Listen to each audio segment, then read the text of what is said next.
Something that I've been seeing come up over and over again recently is people that are writing in saying that they've had chronic pelvic pain years ago, and in some cases over a decade ago. It was resolved, and then let's say years later or 10 or 15 years later, it actually comes back. So I think this is something that's very interesting. In fact, I'm currently working with a client right now, and we're helping him to resolve his chronic pelvic pain. He's in his 40s, and he had chronic pelvic pain when he was in college over 20 years ago. It was resolved for about 20 years, and then it came back about a year or so ago. So I want you to think about this concept. If chronic pelvic pain or any chronic pain condition is eliminated from your system, from your body, right? If you're no longer feeling that pain and then years or even decades go by and then the pain comes back, what is this telling us, right? Is it really indicating that we're having a physical injury? Is it possible that you've had a physical injury for 5, 10, 15, 20 years?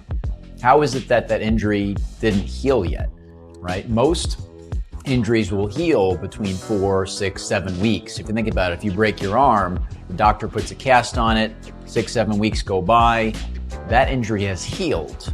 So why are we having pain months, years, or even decades later? And furthermore, why is pain coming back after it was eliminated for years or decades?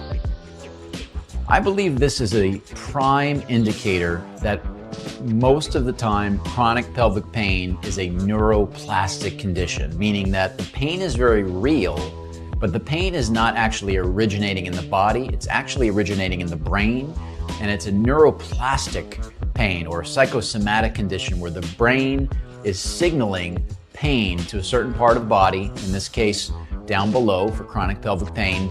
And it has more to do with the nervous system, it has more to do with stress, it has more to do with anxiety.